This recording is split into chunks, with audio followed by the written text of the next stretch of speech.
their greatness. You know, why they're beautiful, they're great, all those sort of things. Because that in essence is your job as a speaker. I know it sounds a little bit fluffy and so forth. We'll break it down, but that's your intention when you come there. If you come to an audience, you better yourself and say, okay, I'm here to teach you because I'm worth more, I know a lot. You humble yourself. Okay, you happen to know something, you share that obviously to your audience, but not because you're better. You've spent some time on something, so you're better at that. I've spent 10 years learning public speaking, so okay, maybe there's a chance that I know more than most of you here, but I'm not, you know, trying to better myself. I'm just, you know, on the same level and then reach up. So as an interviewer, and now you have to do that. Praise the other one. And it's important you also say why. You know, it's great to, hey, it looks amazing, but why? You know, how do you see their greatness and why do you see it? 2 minutes for that, for the interview. Jeg kan mærke dig, at du var autentisk, du var sårbar, du var modig, og det kan jeg mærke, at du er helt følsom selv, fordi jeg har også en kvinde, som jeg er totalt modsat, altså hun er fyn nede på gulvet, og hun kan slet ikke op på scenen, og hun må gerne optage mig og kamera og sådan noget, men hun er slet ikke, hun er min modsætning. Og det kunne jeg jo mærke, altså jeg kunne mærke dig, at det der, den der lettelse, vi behøver rigtig langt hele tiden, vi behøver hele tiden at få lige for langt i det bedste, fordi vi er sådan, at det er fundamentalt i enhver sjæl, men også i enhver hjerte, altså at så falder man til hvile, man falder til ro. Ja, og der tror vi meget med det der med, at du falder til ro, du falder til hvile, og så er du dig selv, og så er det autentisk. Og det er jo det der med, at lade være med at have en, altså hvis der er en eller anden, man gerne vil være som Bill Gates eller den der, så lad være med at prøve at være som ham, fordi så bliver du, hvis han er autentisk, så lad være med at prøve at være som ham, fordi så bliver du ham, så bliver du ikke dig selv. Så det var fantastisk, og her det stod fordi, jeg kunne, det var ligesom høre mig selv. Altså jeg ville jo godt have haft det med af, at jeg har tjent så mange penge, og jeg bor i et stort hus med skov og alt sådan noget der. Og det havde måske også været fedt for mit liv, da jeg bare ikke fuldt på den lange bane, fordi så var jeg blevet i den rolle. Nu hvor jeg kan stå på en småpenge, og så er det bare godt det. Jeg fik, jeg var 17 år, jeg tog sådan lidt foran tjeneste til og jeg sad og blev meget kontakt med og de er virkelig rige, som virkelig rige. Men de lærte mig ulighed. De havde deres sociale hotel. Det kom hver onsdag kun til middag. So good. Now, the one you just gave the praise to, you get 1 minute to then tell the other person, how did that feel? Was it weird? Was it wonderful? Share your experience. How was it to receive all that praise? That's 1 minute. Okay? Go ahead. Asger, would you be able to share that again, what you said, because you were Sorry. in a conversation? Who got the praise? Sorry? Who got the praise for the you are wonderful? And I got the praise. yeah, you have to share. How did that make you feel? It actually, yeah, okay, now I see, yeah, it really, det var faktisk meget fint, du kunne se det, og du kunne sætte ord på det, fordi lige pludselig så er det, så kan jeg se mig selv med, at det der med at være ærlig, sårbar, og det er meget rart, når man får det at vide, så kan man Yes. Altså, jeg har brug for at kunne en gang imellem at finde ud af. Og så tager jeg en film, så hører jeg B.B. Brené Brown, The Power of Vulnerability. Det er TikTok, der er inkluderet i 100 millioner mennesker. Du skal begge sin liv. Og ved du, B.B. Brené Brown, eller så hører jeg Jordan B. Peterson. Så kører jeg lidt og småtryder på musik. Og han taler også, at kirken er til, at vi stopper ligesom Brené Brown. All right, guys, that was a minute. That was a minute. So I would love to hear some reflections, comments, the exercise. The idea is, you know, if you can be that speaker who can see your audience for who they are, why they're beautiful, Du why aldrig they're blevet talt amazing, med Peter. and then share that to them, you will be a whole other speaker than just come here with some information and, well, take whatever you want and then I hope your life is better, right? So any comments, reflections, I'd love to hear that. So I want to see hands up for people. Yes. It was quite easy. Yeah. Sometimes it's not, Yeah, but okay. it was super easy. Your story, it was totally related to what we actually are talking about here today. It's about presenting, right? Yeah. And it was very relatable also. There's also the reason I'm here, something about maybe not always feeling up to it, Yeah. being in front of people, Okay. but actually doing it either way, and having the strength to do that. This is great. You feel you know each other much better, connect, and you know. Yeah, best friends now. Yeah, but this is also what it's about. It's about creating connection. Of course, there's very better chance you can do business together if you do connect. So this is great. This is how we connect through similarities, not differences. So if you come up here, you're the champ. I'm very good at all this. You're not going to connect. Sure, maybe you're very good at it because you spent a long time, but share your backstory. How were you back in the days when you started? You know, maybe you were terrified. Right? So this what's connect similarities. Great, thank you very much. It's a great comment here. What else, guys? I saw the hand. Yeah. Well, you have to listen to the other person and ask questions, Yes. show interest, and then you have to ask when they ask the question, and you have to acknowledge his problems or his what he's telling, and then you have to confirm what you have.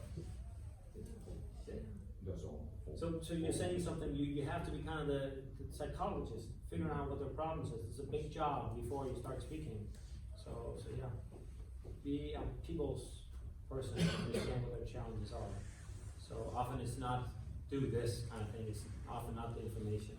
It could be a leave, I cannot do it, or whatever it is. So yeah, I saw a few other hands up.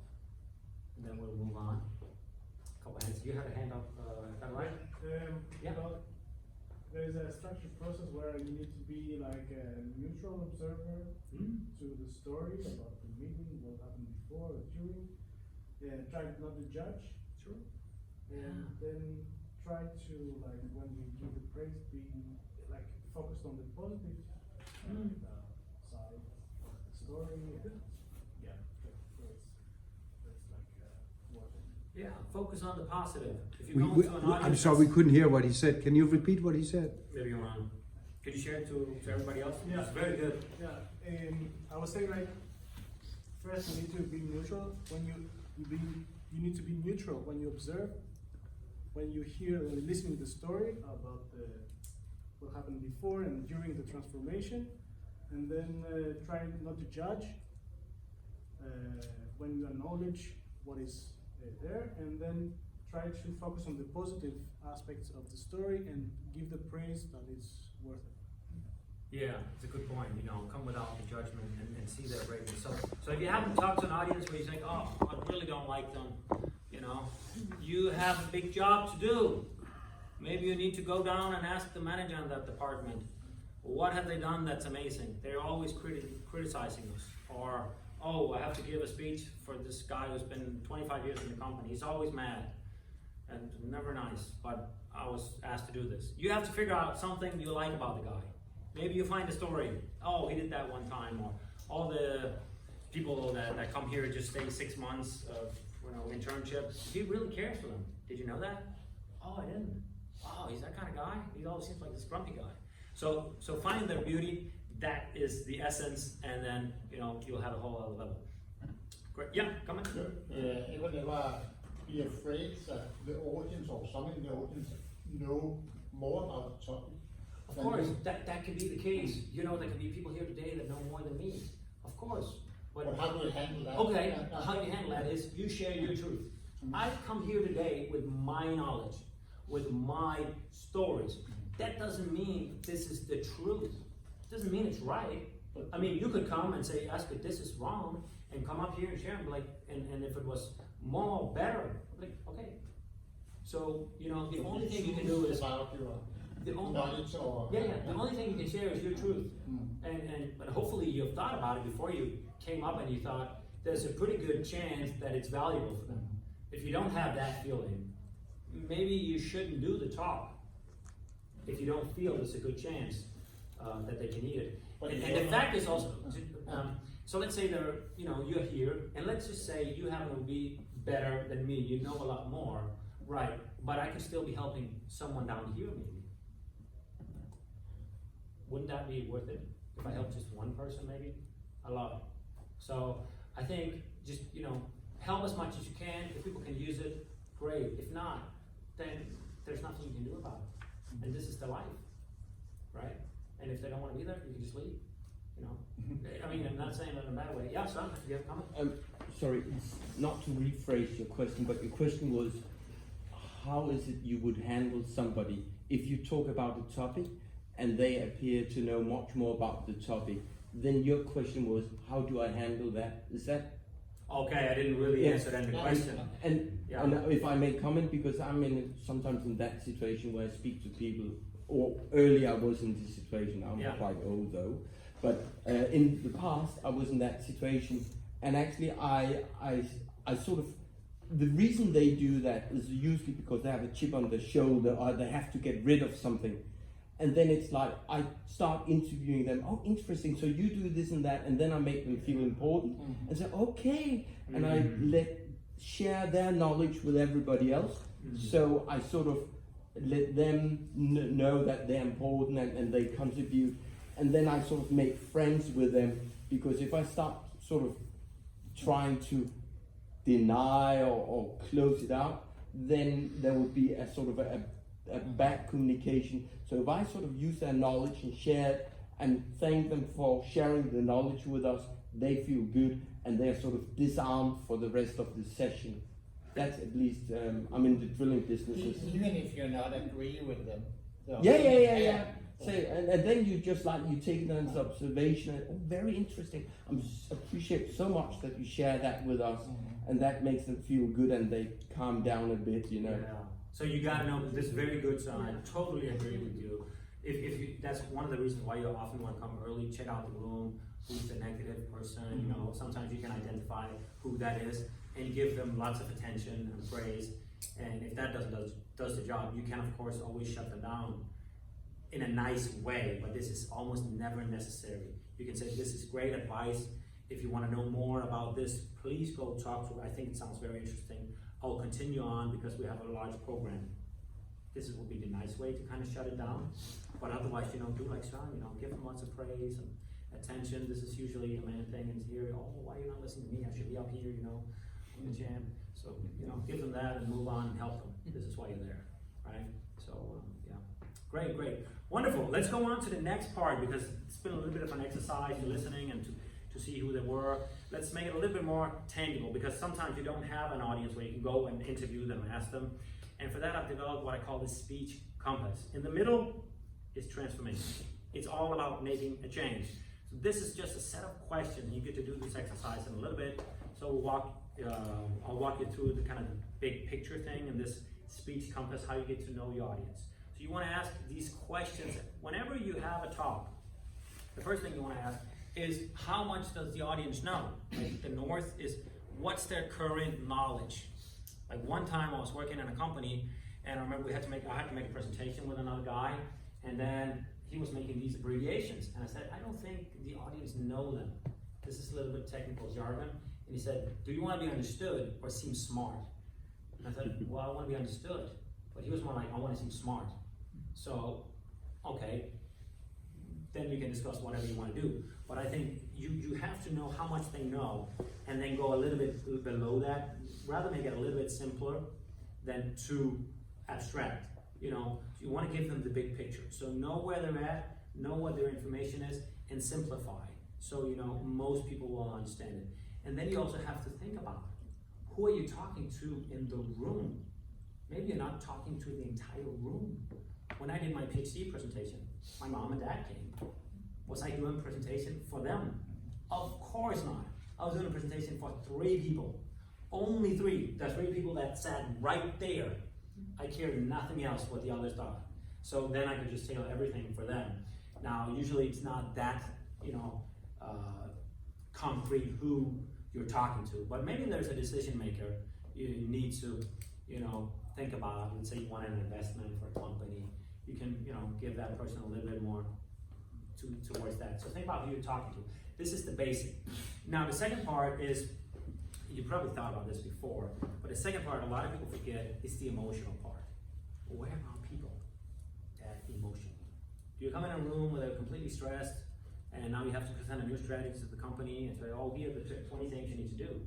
And they're all just super stressed because they're having third strategy. Maybe you need to have another strategy then, and just say, this is the one thing in the strategy. This is 80% of what success will look like. So you just think about, oh, they're stressed, they just need to know they're doing a good job. So think about where they're at. Are they full of confidence? Is it a startup company? Of course, you can throw more at them if they're very highly passionate and so forth. So where they're at emotionally. The second question you want to ask, and we kind of worked on this, is why do you respect them? We have these things called mirror neurons. How many have heard of this? Mirror neurons. Okay, so these were studies done in the 90s with monkeys and people, and what they found was we mimic each other. Like if I smile and feel good and I send you energy, good positive energy, there's a good chance you'll feel the same. You've experienced it in life all the time. You come into a party and maybe you had a long day, you're a little bit tired or a little bit sad, and wow, it's great energy. It's contagious, right? You've also tried the opposite. You had a great day and whatever, you come into this place, like, oh, something's wrong here. You can't really put your finger on what it is. It's the mirror neurons. So you need to think about why you respect your audience. Why do you admire them? If you do that, your energy changes. The audience energy will change. And if you don't know why, your job is to figure out why, right? Not that you have to put them above you, but there's something you admire about them. Does that make sense? What if you don't know your audience? You gotta figure out your audience. You have to know. So before you talk, you have to do it. Like, okay, I know this audience pretty well. It's engineers. Of course, you signed up because you could see the description. So I know you want this. But let's say I'm coming out to a company where I'm doing a workshop. I call the manager before. What is the specific problems in your department? What do you want? What are their needs? Maybe I'll send out a survey to the people. Maybe I'll ask the manager, go talk to 3 of the key people in your department, what they're looking for. You have to do that research, and you will do that with the speech compass. But of course, sometimes you don't have the chance, then you have to be that psychology expert and think about what you think you know about them, and then use that. So the best you can do is your best guess, right? But the fact that if your audience can feel that you have tried, they feel, wow, she has tried to put herself in our shoes and give us that, what we need. That's a whole other level. That's going to create some respect and admiration. Maybe you are not completely right, but it's better than just, oh, I've just brought this, I thought it would be kind of useful for you. Or hopefully it is. If not, then don't use it. All right, can you see that? Creates a new dynamic? Yeah. So these are things, think about where they're at emotionally, why you respect them. Let me see what I else had for that one. You get to do the exercise. Yeah. Oh yeah, you gotta think about what the feeling is you want to create with them. So during your talk, what should they feel? What should they feel afterwards? We talked a little bit about it when I did my thing in Kudu, had the feeling I can learn this skill. So think of, that's an important element in your talk. The feeling comes before the information if you want to make a change, right? If you just give them information, you're not gonna make a change. Most likely not, at least. So this is an important component. So these are the first 2 things. Information, what do they know? Where they're at emotionally, their feelings, and so forth. Now the third thing is, what are the problems? There are certain kinds of problems in life. Let's say this represents the problem, right? So there are problems we all know we have, and we can talk about, oh, I have this problem, here you go, and I can share it to you, and so forth. So if it's a little bit more personal, I'll just share it to a few other people. Well, I can share it, right? So then you can walk around with this. This is of course heavy to walk around with. You don't move as fast because you move around with this problem. Now then there's another kind of problem. The problem you know you have, but you don't share it to people. So it's like behind you, right? You're trying to hide the problem. This also slows you down a lot. Can we agree on that? And then there's the problem you don't know you have. You don't know you have it. So you walk around with this. We all know these people. You can see it from a mile away. You've got an issue, buddy. But they say, no, I don't. So your job as a speaker, if you can, the best job you can do is to figure out what is the problem they have. They don't know they have. Sure, you provide value if you can help them with the problem they know they have. Sure, but also, of course, you can open them up and say, this is actually a problem, and they open up and, okay, this is true. But the biggest thing you can do is helping them realize this is your true problem. I used to be terrified on stage, come up and speak, and I thought, oh, I gotta be this good speaker and know all this, and I thought, you gotta be good to do speaking. But then one day, with my mentor, I realized, this is not because people are here looking at me. This is not my true problem. My true problem was, I had a dad, he had a little bit of an issue with praising me. Like, say, Asger, you're doing a great job, man. I love you. It's okay if you mess up. You're still my son. Getting that kind of thing, but just, I know you have my back. Receiving that criticism would kind of bring me back to when I was 7, when my dad said, oh, why did you just get a 10 on that grade sheet? It could have been an 11, right? So once you kind of realize this is your problem, things change for me. Like, okay, I could work on it, I could see it. A lot of the people you will go out to speak to, they don't know what their problem is. Can you see there are different levels of problems you can solve?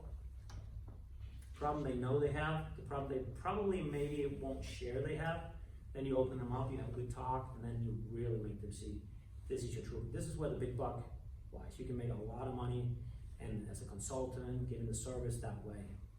So that's what you want to do. This is the hardest part, discovering their problems. Of course, then, because you are an expert, then you come to the solution. Then you need to think about how do you then give it to them? What's the solution they need? Meet them where they're at, and then provide that solution. You ask these sort of questions, it's going to give you a framework before you start, which we're going to do in the second half, do the 5S speech structure, you get that entire structure, how you then deliver all that together. But before you do that, before you kind of make all the slides and put it together and say, oh, what should I say and do, you have to do all this work before. Yeah? So now, we have about 7-8 minutes, and then we do a little break. You get a sandwich and so forth. So now I want you to find another person you haven't been with, so you get to partner up with new people, and I give you the speech compass. And the exercise is so that you pick a communication situation. You pick one, and then one is helping the other one, because we need some help often. So you go together, 2 people, and one decides, okay, this is the situation.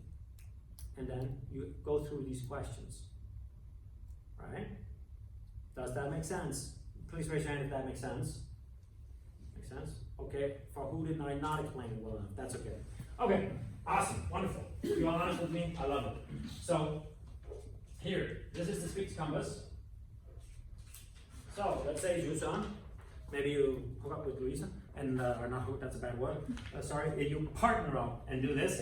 So, North, it's information. Who's your audience? So let's say Luisa says, oh, I have to present about whatever topic. And then Yusan, who are you speaking to in the room? There will be a question you could go through. And it says, oh, well, I'm going for a job interview, so probably the main person I will be speaking to would be the guy that's probably going to hire me. Of course, I'm talking also to some other people that's there, but mainly the manager, probably of that department. That could be the thing.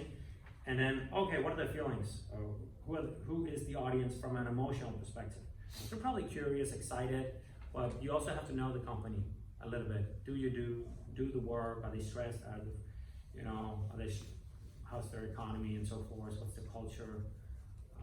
I don't know if that helps. So you go through these questions, you find a communication situation that could be a talk, really be the best scenario. Does that make sense? Yeah, it does. For you, it does? How many does not? Be honest with me. It makes sense? Okay, great. So I'm gonna give you the speech compass. Find a new person so you get to network with more people. Alright, that might mean you have to get up from your chair. Yes. Yeah. Dansk eller engelsk? Yeah, no worries. There you go. Here's the speech compass. So I'm waiting for the speech compass because I'll give you 7 minutes and then we do sandwiches, which is of course too little time, but this is the game. So, yeah. There you go. thank you very much. Here you go. So the speech compass. So you wanna Working Mercy. yes, mercy healing.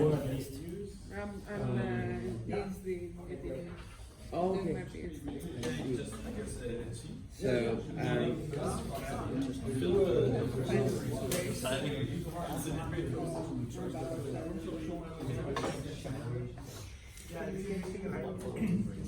yeah. So do you want me to interview you or the other way?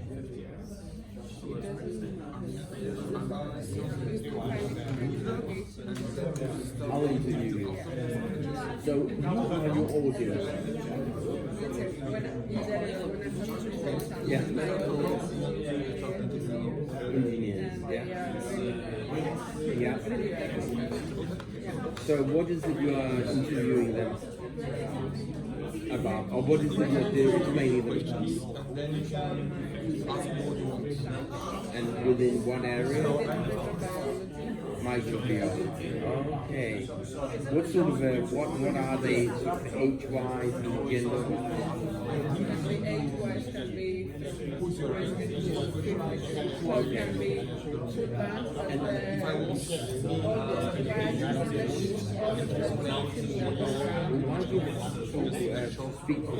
Because every time you have a new find, you have to present so why do they need to know? because how you serve No, but who are they? Where are they working for the same company or? Yeah, but why do they know? Okay. Yeah. So what do they think about it? What is, are they think it's great or they think it's boring or?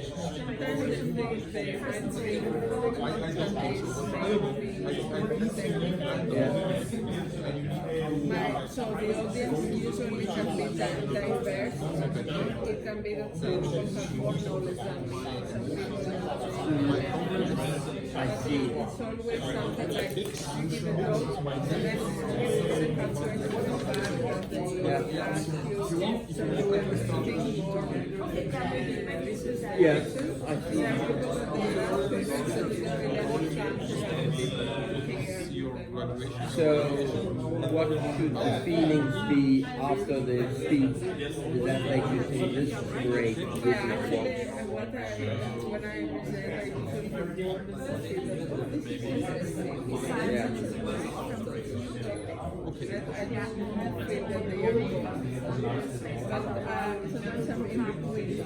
Yeah. So, and this is a bit tricky because what is the audience problem? Well, that is, I would rather say, why is it you have to speak to them? Because they have to know what you're doing.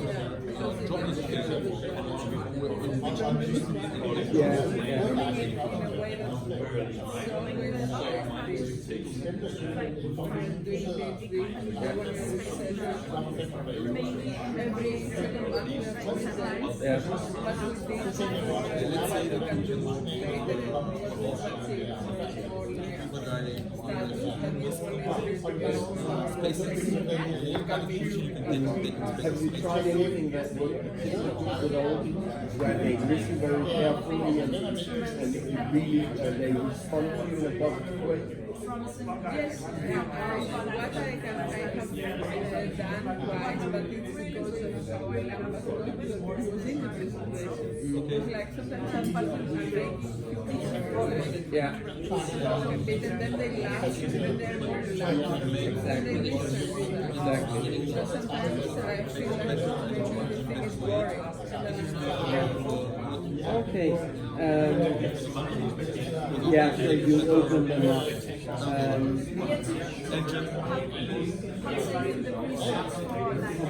Yeah, more than listening to you because you're the one who have a need where it's normally very about. So this is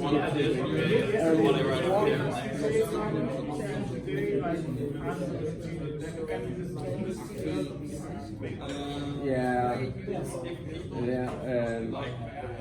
let me.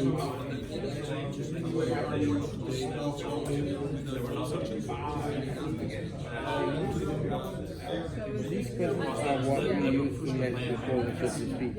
What valuable information should the audience have because of your speech? They should have knowledge about your project.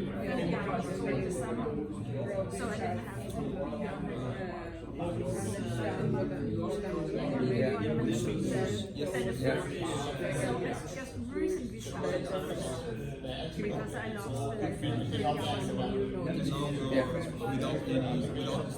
What should the audience feel after the presentation? yeah, also the meaning of the presentation is satisfied that the audience gets also something to use for their own. Yeah.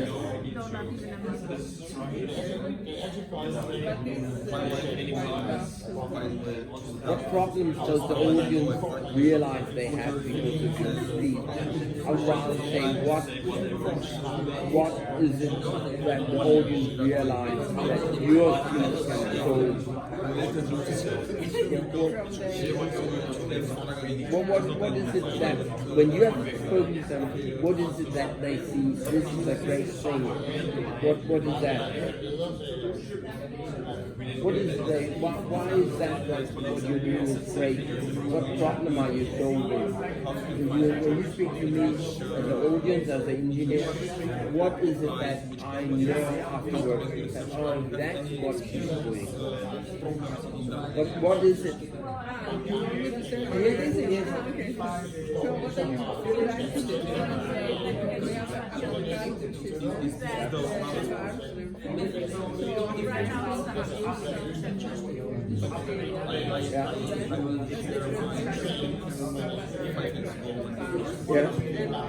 the goal is to reduce the Okay. that they produce Okay. and this is valuable in a way, but then when you do research, it's more like applied in the spot.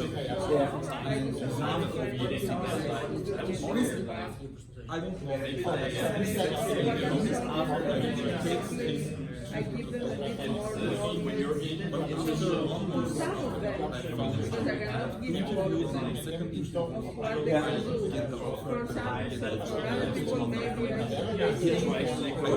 Alright guys, it is time for sandwiches. You're welcome to continue the exercise outside if you want, or just enjoy. Or both. Alright, I'll see you here 18:18. Right here, 50 minutes. 18:18.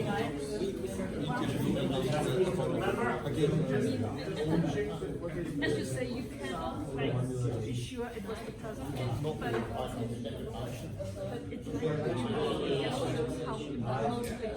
Like not the good CV, but the way you structure and the way like what you say, because it's not about what you know. And at least when you're doing it. For me, I know what is my experience and my knowledge. I always very good to present it. I always think more and more because I do that and that and do that and I can do this one. But you want to do it in one page because if you make 8 pages CV, forget about it, nobody will do it. Yeah, exactly. The idea, I think, average, the HR is spending 40 seconds, less than 1 minute, looking through the CV, and these 40 seconds need to capture his attention by the Like catch that attention. I also learned here that there is now some big company they're using software Yeah, where your CV go through and it's captured some keywords. yeah, I heard that And the then other day. if these keywords are matching with what they're looking, then a real person going to this your CV. This is why when you're applying for some position, try to read what they're looking for and pick up some keywords and you need to transfer them in your CV. Yeah, because we actually